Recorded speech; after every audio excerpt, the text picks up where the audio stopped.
What's going on, YouTube?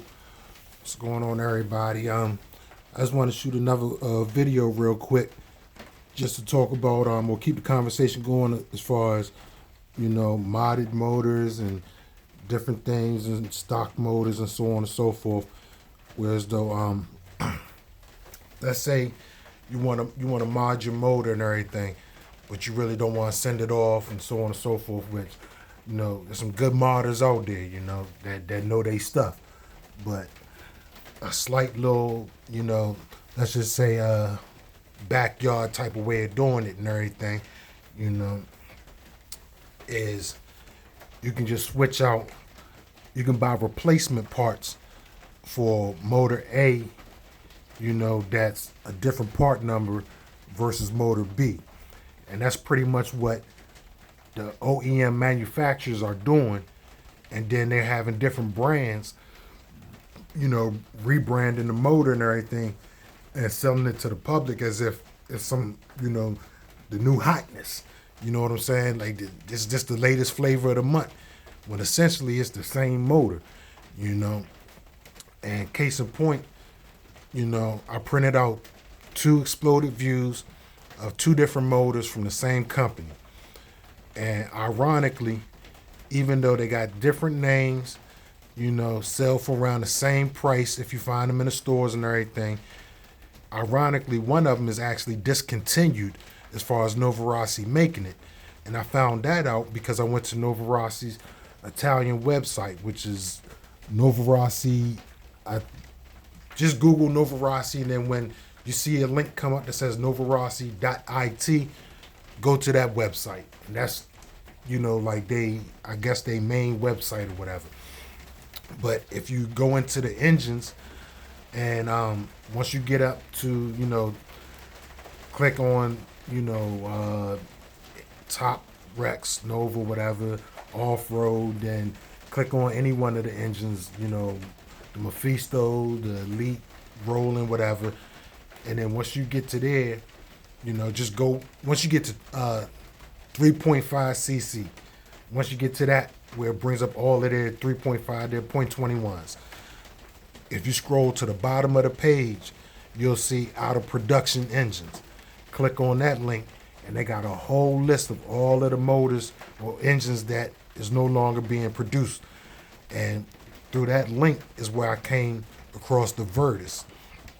And when I clicked on the Virtus, I was able to get the exploded view of the Virtus. And I also printed out the exploded view of the Roland. Now, ironically, it says, as far as the date, and it says date of last modification. I bring that in here, right here. Date of last modification, 9/18/2019 for the Roland.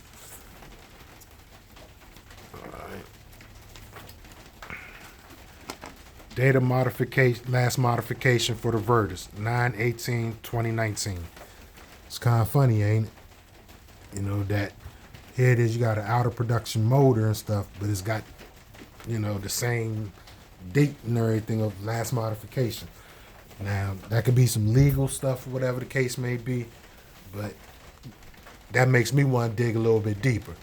And so, digging a little bit deeper and wanting to get the information out to everybody that I've pretty much been so aware of, and I'm pretty much sure that everybody else is aware of it, but just wanting to get it out there and not to throw Novarossi under the bus or any engine manufacturer under the bus, but just to get the information out there to make everybody more aware of what's going on, so you just can be a little bit more hip to how you spending your money in this Nitro engine game and stuff.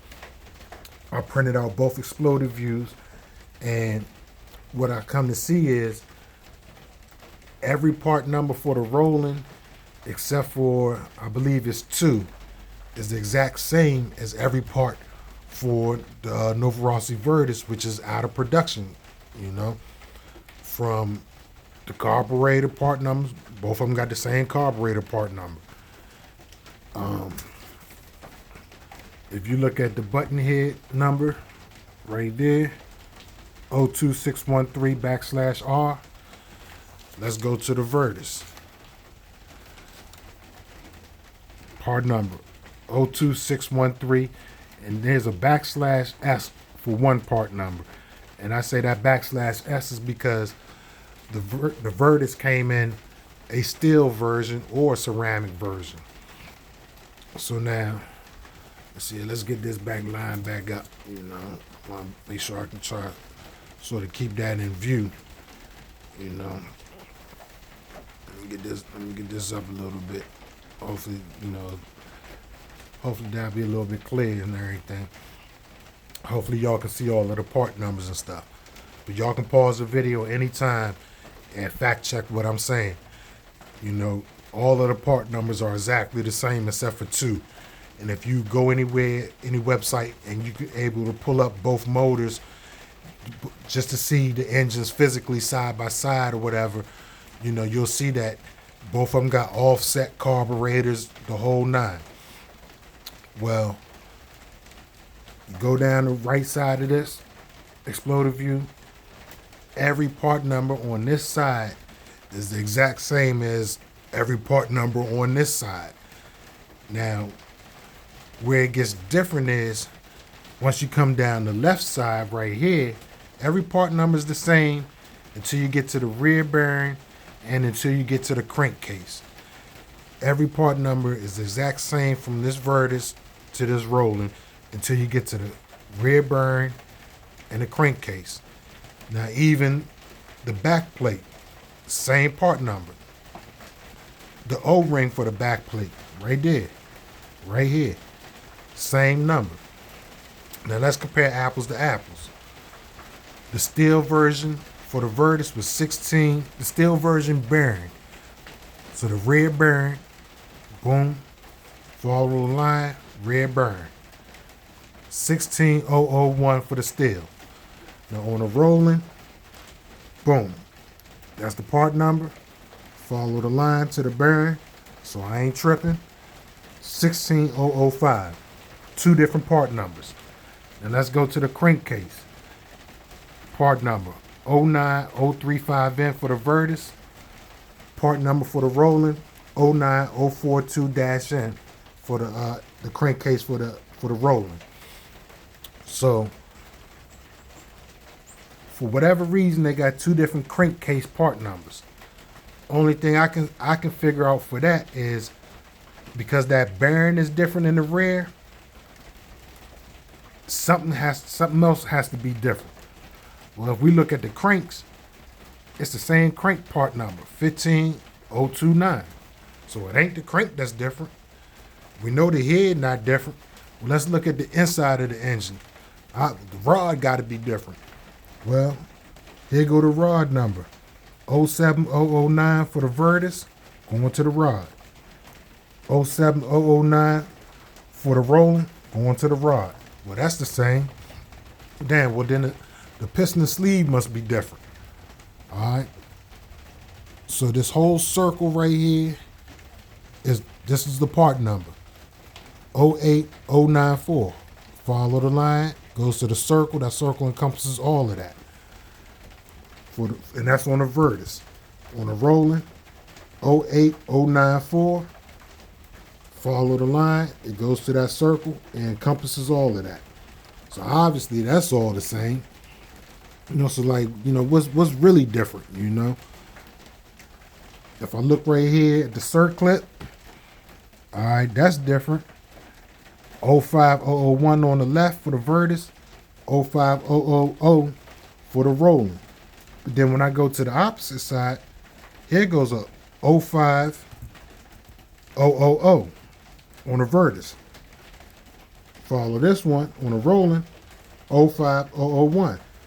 So they got the same 2 part numbers, but they just flipped it, whatever. They put the circlip on this side versus on this side. Wow. Okay, so we know it's the same circlip. Well, both of them are 7-port engines and stuff, so the sleeve, is it a different port or whatever, different way they shaped it or whatever? Well, both of them are patent M. So obviously it can't be that. It's the same sleeve. I mean, like I said, if you follow the part numbers and stuff all the way down, it's the same part numbers. If you follow them all the way down, It's the same part numbers. So that leads me to believe that for the crankcase to be different and for the bearing to have different part numbers, the inside dimension where the rear bearing goes, that's the only thing that could be different because the crank itself is the same.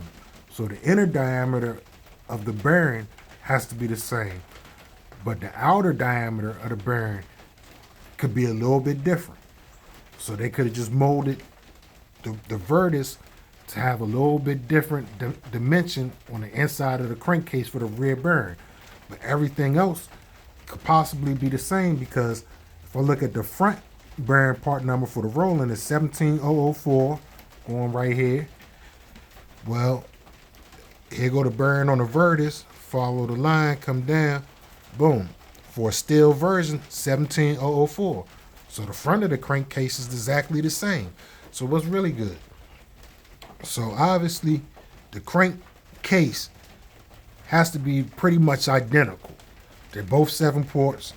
Only thing different really is the crankcase, part number and the actual rear bearing number. So that leads me to go into this conversation. When you're looking for replacement parts, say piston and sleeve sets, cranks and everything, as long as you have the correct stroke crank, if you got a long stroke crankcase, long stroke engine, let's say that, you can actually change the timing of your engine to have more RPM power, more mid-range power, or more low-end power by changing the crank part number that you put inside your engine for replacement. Long as the new crank part number has the same stroke, meaning if you got a short stroke engine, you can get a different part number crank, but that crank still has to be a short stroke crank. So that way, you don't put a long stroke crank into a short stroke crank case and then have that piston slam up against, your button head and bust everything up inside of there.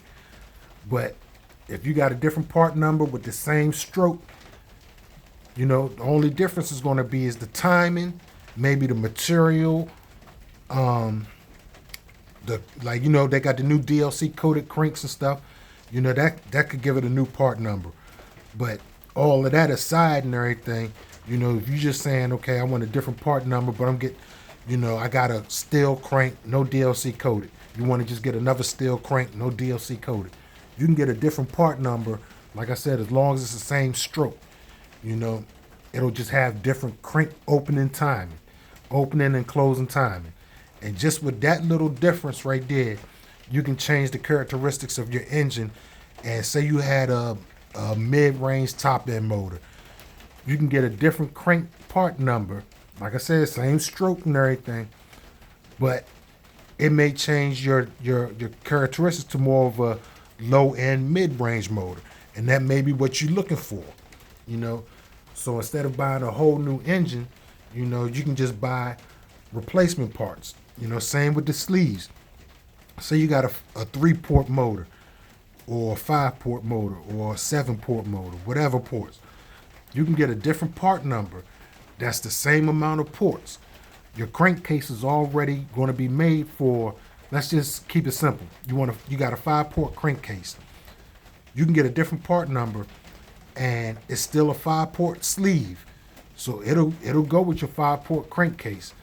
But because it's a different part number, the porting on that 5 ports may be a little bit different than the sleeve that came with your engine. That's going to change the characteristics of your engine, and that's without having to send it to a modder and so on and so forth and everything, and that's basically modding your own engine, something that I used to do or we used to do and everything back in the day and stuff, something that I got hip to. I ain't even going to take credit for it. This is something that, people that was in the game longer than me, they turned me on to and stuff, and I seen people take,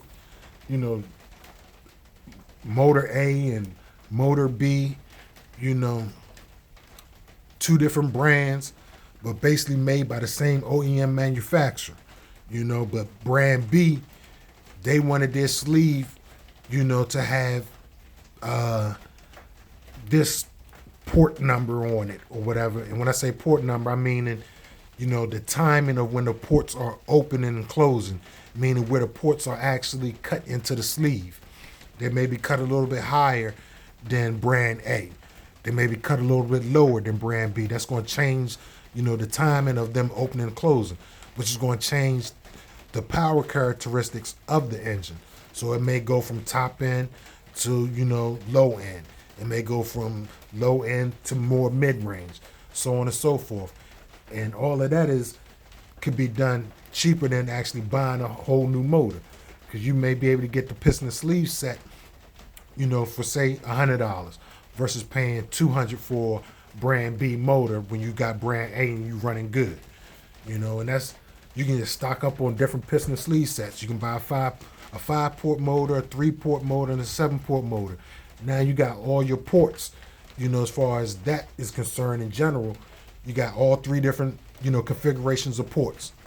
Now you can buy, you know, just replacement piston and sleeve sets, you know, that got different part numbers than, you know, your 3, your 5, and your 7.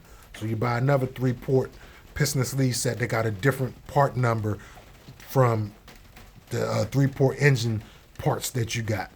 Boom, slap that in, you got a whole different motor, you know, without ever having to pay another $200 to get that. So essentially, if you do it that way, you can have 3 engines, physical engines, then you have 3 physical piston and sleeve sets, which will actually give you 6 different engines. It's crazy, but it's a little trick that, you know, I got turned on to, that I just want to give y'all the knowledge about and stuff. You know, and if it's something that I'm missing or whatever, you know, let me know and everything, you know. I'm always open for new information. I'm always open for, if I felt as though I knew something, I'm open for somebody to say, well, all right, you didn't know this part about it, though. I'm always open for that, but I feel as though I should be giving the information that I know out to everybody else, you know. And hopefully that can help things, you know, keep pushing forward and stuff. You know, like I said, I'm not here to throw no companies under the bus. I'm not here to throw no brands under the bus or anything like that. But, you know, or no modders under the bus. But if you know, happen to be talking to a modder or whatever, you know, ask your modders about that scenario and stuff, and see what they say. Now, I'm not going to tell you that it's going to give you, if you got, say, X amount of horsepower coming out your engine. Oh, if you change, you know, the crank and put a different crank in there, you know, or you change the sleeve, put a different sleeve in there, all of a sudden you're going to have X amount of more power. You know, I'm not going to say that, but it can change your power curve. It can change your power characteristics.